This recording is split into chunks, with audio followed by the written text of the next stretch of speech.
Fox 61 News at 5 starts now. Breaking news here on the Fox 61 News at 5. White House Press Secretary Sarah Sanders is leaving her role with the Trump administration. Good evening and thanks for joining us. I'm Brent Harden. And I'm Jen Bernstein in for Amanda Rouse. The president making his announcement just a short time ago. President Trump tweeting out, after 3.5 years, our wonderful Sarah Huckabee Sanders will be leaving the White House at the end of the month and going home to the great state of Arkansas. She is a very special person with extraordinary talents who has done an incredible job. I hope she decides to run for governor of Arkansas. She would be fantastic. Sarah, thank you for a job well done. Now, Sanders first served as a White House communications aide, later taking over the press secretary role after former press secretary Sean Spicer resigned.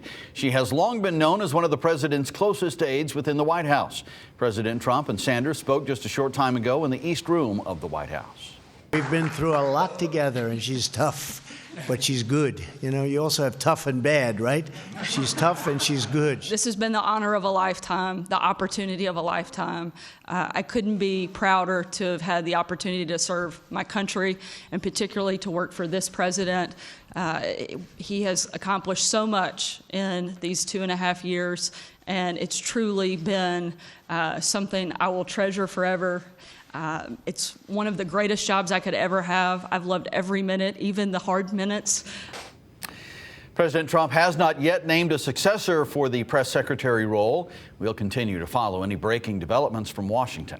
Again, White House Press Secretary Sarah Sanders set to leave her role at the end of the month. All right, now to a break in a Connecticut cold case. More than 3 decades after a young girl was killed walking home from school, police have finally made an arrest. Kathleen Flynn was killed back in 1986 when she was just 11 years old. Her alleged killer, Mark Caron, now facing murder charges. Police arrested Caron all the way up in Stetson, Maine. Fox 61's Matt Caron live tonight in Norwalk. Matt. Well, Jen and Ben, we are live here in front of the Norwalk Police Department, where a police source did tell me that advancements in DNA evidence technology were really the key to cracking this Connecticut cold case wide open. I think it's amazing after 30 years. Investigators think they know who killed Kathleen Flynn. Maine State Police, major crime, and their tactical unit arrested Mark Caron as a fugitive from justice as he left his residence. This man, Mark Caron, it's a face and name that have eluded them and haunted the Flynn family. September 23rd, 1986, 11-year-old Kathleen, who just started 6th grade at the Ponus Ridge Middle School in Norwalk, not far from the family home, disappeared. Kathleen's body was found near this wooded area, secluded about 100 feet off of the path that she used to walk home from school. She was strangled and sexually assaulted. It's been a tough 33 years. Kathleen used to play with Joe Orban's daughter. Pretty young lady. It's just a shock to have that happen, you know. It's been a long time. It's been on my mind a lot. Audrey Kazarin moved to the neighborhood in 2002. Almost was like a legend about a little girl who was killed on her way home. On this day, police sat in the Flynn family driveway on Kendall Court. Kendall Court was established as a community for the kids to go to the Kendall School across the street and to walk safely to school. And Kathleen's mom taught there for many years and is still active as a teacher. The family of Kathleen Flynn released the following statement, quote, "We wish to thank the Norwalk Police Department for bringing Kathleen's murderer to justice. Years of composite sketches, suspects, persons of interest, tips and leads led to dead ends until Wednesday morning, just before 11:30 in Stetson, Maine. State police came knocking. Mark Caron was put into handcuffs, charged with murder. He lived in Connecticut at one time. The family has asked for privacy in this difficult time. Let's hope they can do what needs to be done with that man.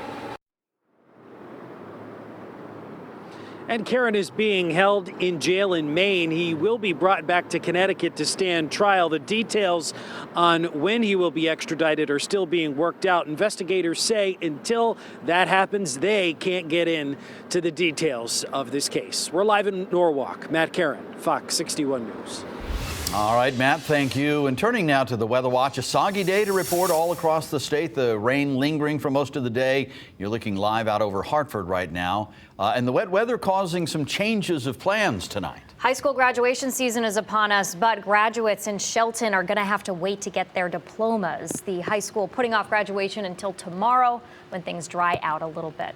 Chief Meteorologist Rachel Frank joins us now with a first check of our forecast here. Rachel, welcome back. Thank you. You know, I brought the rain back with me. Rachel Piscatelli said it was quiet the entire time she was on. Yeah, you know, it's just a little bit misty out there right now, so I think that may be the reason that they want to postpone. There's no real significant showers that are in the state right now, but we're getting reports of fog and mist and drizzle, and it will certainly be much better for everybody out there come this time tomorrow. We know it can't get worse than this for this time of year. Boy, it is chilly and wet out there for June. This is pretty rare. This initial batch of showers that you see approaching Connecticut is probably going to dry out, but I think after about, let's say 10 o'clock or so, we'll bring in these batch of showers through central and western Pennsylvania. As that comes on through, we'll see the radar really fill back in again tonight. So for now, it's still damp out there. The roads are misty and drizzly, and we'll see areas of fog develop, so it's not ideal. But in terms of that meaningful rain, I think that will hold off until, again,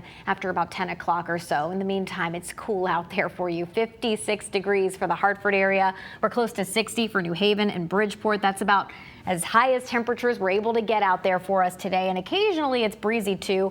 The wind is starting to diminish a little bit. We're seeing wind gusts up to 21 miles per hour for Waterbury, and I think those winds will continue to come down tonight, but they'll actually pick right back up again tomorrow. So a few more showers developing overnight tonight. Otherwise, temperatures pretty much stay where they are, and improvement is the name of the game tomorrow. We're going to talk about when showers return, though, and it looks like we have a pretty unsettled stretch in the 7-day forecast. We'll explain coming up. Rachel, thank you. And make sure you download the FOX61 Weather Watch app to stay on top of the latest conditions where you live. It is free to download for your smartphone or tablet. The search continues for any evidence and leads in the disappearance of Jennifer Dulos. As the New Canaan mother of 5 has been missing now since last month, investigators leaving no stone unturned in their search.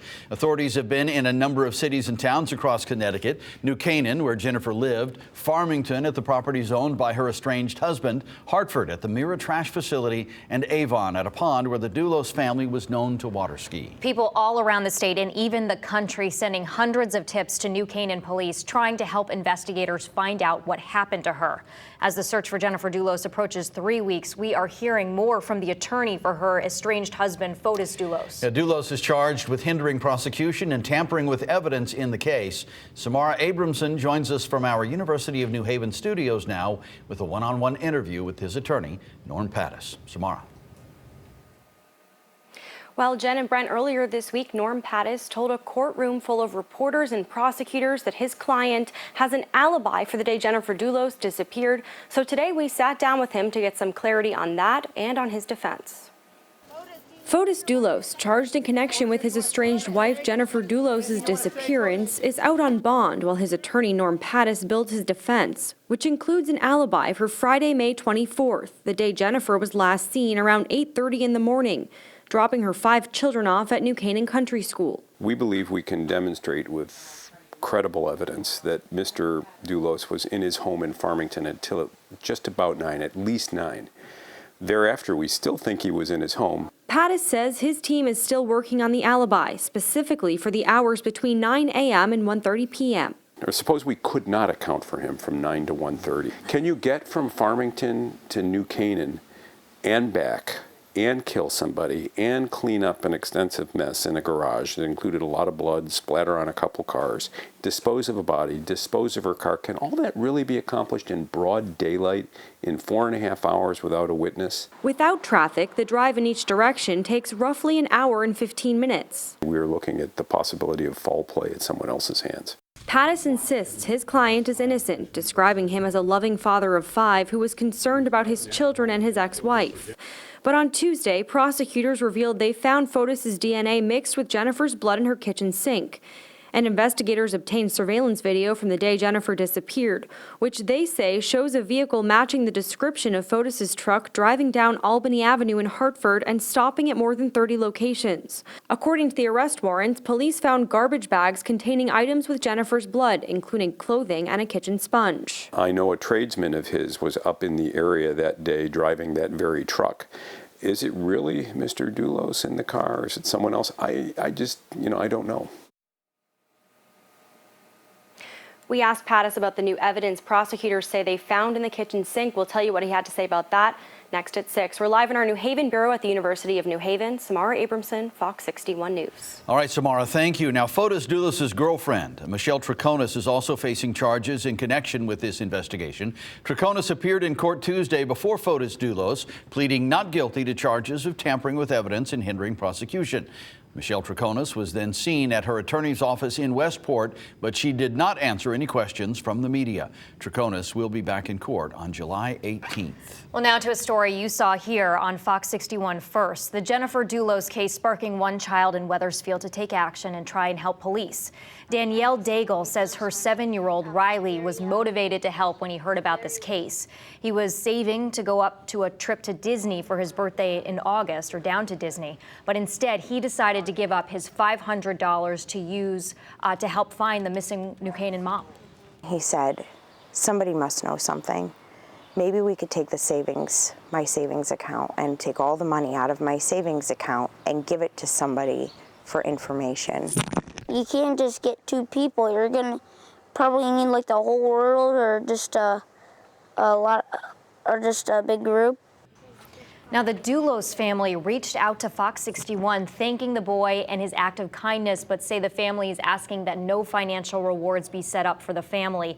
They released a statement saying, quote, "This is the kindest act imaginable. A 7-year-old boy from Wethersfield, Connecticut has offered his savings as a reward to help find Jennifer Farber Doulos.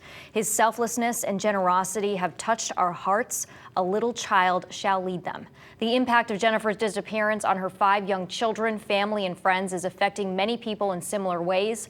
We urge this young man to keep his savings, but we honor his impulse. This is about more than a reward. It is a call to do something.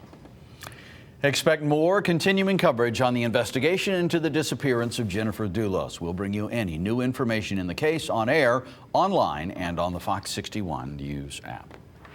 Well, new tonight, it has been over a year since multiple tornadoes touched down in Connecticut, destroying some parts of the state. Now, one of the hardest hit spots, Sleeping Giant State Park in Hamden. Well, now after the devastation, the park will finally reopen tomorrow. Fox 61's Ashley Afonso is live tonight in Hamden with a look at what visitors can expect when they return to the park tomorrow. Ashley.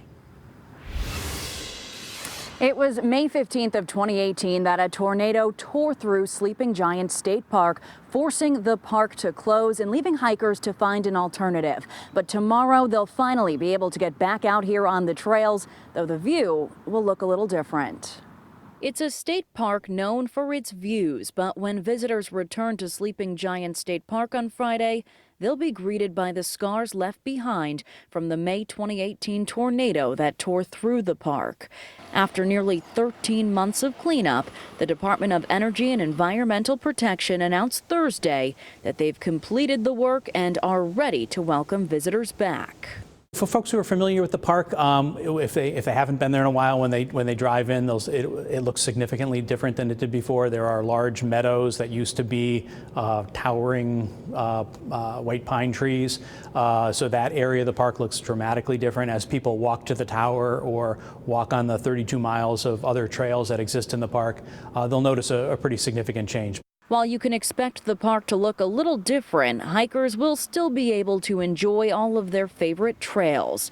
For local residents who witnessed the tornado and have been watching the cleanup, this reopening has been a long time coming. Significant. I mean, just the devastation was just extensive. So, they were really operating, I think on a pretty much, I know there was 24/7, but at least 5 days a week. And you just saw a lot of logging trucks, leave up and down Whitney Avenue constantly. So they were really working very hard. If you're planning to visit Friday, something to keep in mind, they are expecting the park to reach capacity. We probably can't accommodate as many people who might want to come out this weekend. So just have people know that it's open and it's available to them. It'll be open this weekend. It'll be open next weekend. Just to urge folks to know that it's there and come out when they're ready.